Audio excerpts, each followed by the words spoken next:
이 수용만 나오면 여러분 제일 싫어하는 게 수용특례야. 이 수용특례는 딱 들었을 때 네 가지 사업의 수용이 나오는데 공익사업일 때만 수용이 가능하다. 공익사업일 때만 수용이 가능한다는 얘기는 토지를 예를 들어서 취득할 수 있어요. 토지를 취득할 수 있어. 대신에 남의 땅을 강제로 뺏어오는 거니까 뭔 해줘야겠네? 보상. 그럼 법률 하나 만들어야 되죠. 그래서 만든 법률 이름이 공익사업을 위한 토지 등의 취득 및 보상에 관한 법률, 줄여서 우리 공시법이라고 했던 거. 여기서 준용을 해가지고 수용을 할 수 있는데 우리가 하는 사업이 몇 가지예요? 네 가지예요. 그래서 네 가지 사업에서 나오는데 어떻게 나오는지 보세요. 자, 일단 기반 시설을 도시군관리계획으로 결정이 딱 됐다.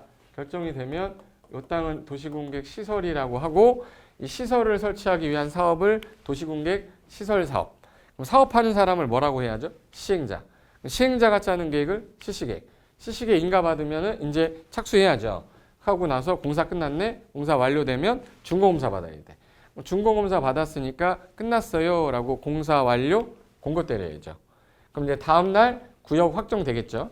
근데 도시개발 사업도 같은 도시공계획 사업의 하나니까 똑같이 시행자라고 부르고 실시계획 짜서 인가받은 다음에 착수하는데 수용 방식이면 이 절차랑 똑같아요. 왜? 얘가 수용 방식이거든. 근데 환지 방식도 있죠. 그럼 얘는 환지계획 작성해서 인가받고 난 다음에 착수하고 완료되면 준공검사 받고 공사 완료에 따라 환지 처분 공고합니다.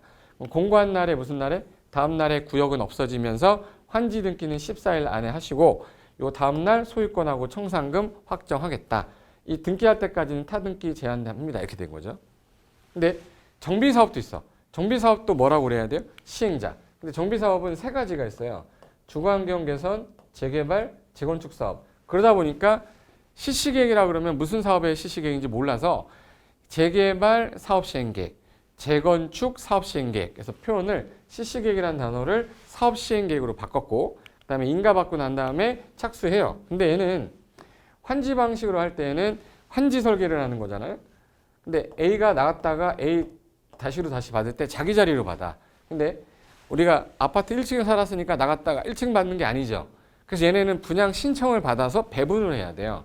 그래서 인가받으면 분양 신청을 받고 그거에 따른 환지 계획과 똑같은 관리처분계획 짜서 인가 떨어지면 착수하고 완료되면 준공인가 받고 그 다음에 소유권 가져가라고 고시하면 그날 다음날 소유권하고 청산금 확정되는데 얘는 지체 없이 등기하는 거고 얘는 14일에 하는 거죠. 그거 차이점이에요. 요 세 가지 사업이 사업에도 좋다고 한 시점이 요때잖아요. 실시계 인가받을 때, 실시계 인가받을 때, 사업시 인가받을 때인데 요때 수용 권한을 줘버리는 특례를 주는데 얘는 구역 지정하고 나서 땅값이 올라가 있어서 이때 주면 안 되고 구역 지정할 당시에 토지 세부 목록이라고 있어요. 그래서 토지 세부 목록을 뭐 한 때? 고시한 때. 그래서 요때가 아니다. 토지 세부 목록 고시한 때 사업 인정 간주하겠다.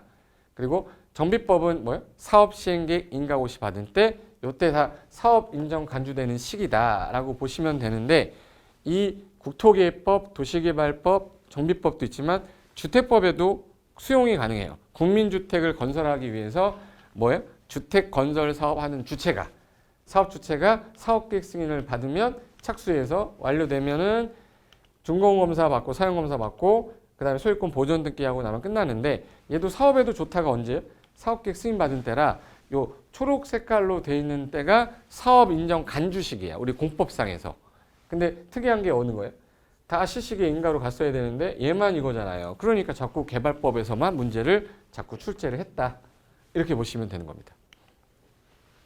그러면 원래는 공시법에 가서 국토교통부 장관님 제가 공익사업 할 건데 요 사업이 공익사업인지 인정 좀 해서 고시해주면 우리 수용 권한 좀 주세요라고 하는 거예요.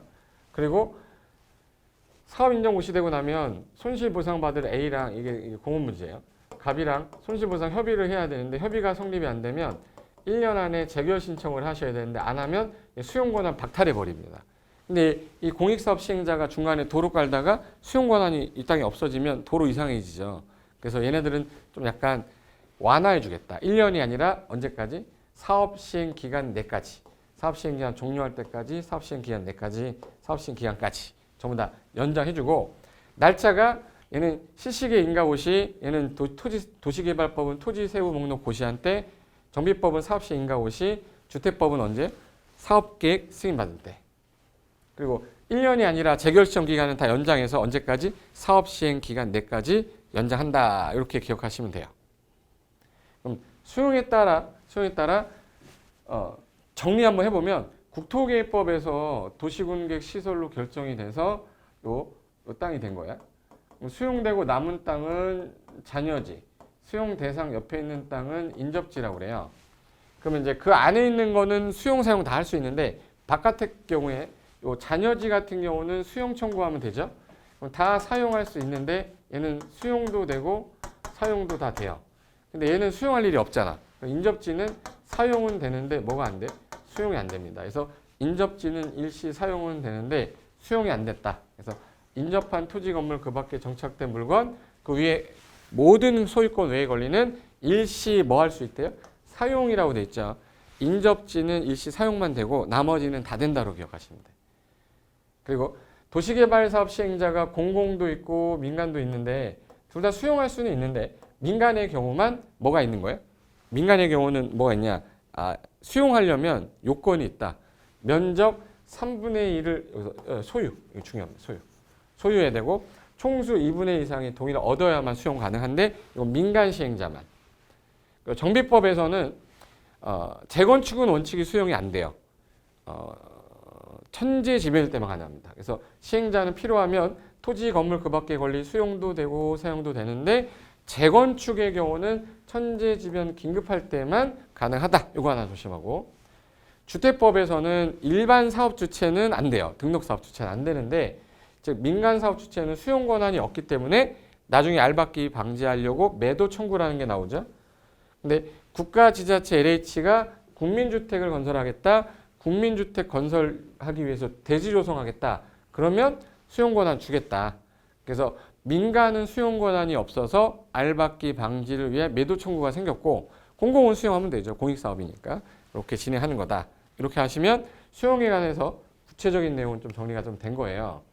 그럼 총정리하시면 자, 4가지 사업 중에 모든 시행자가 수용이 가능한데 여기 등록업자는 안 돼. 공공만 가능하니까. 그러면 얘네가 수용할 때는 사업인정 간주되는 날짜가 언제야? 국토계획법의 도시공개 시설사업은 실시계획 인가고시.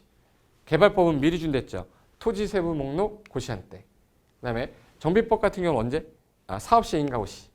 주택법은 사업계획 승인받은 때. 그래서 총 정리할 때 이 정도만 딱 정리해 두시면 수용에 관한 특례는 전부 다 끝났다고 보시면 됩니다.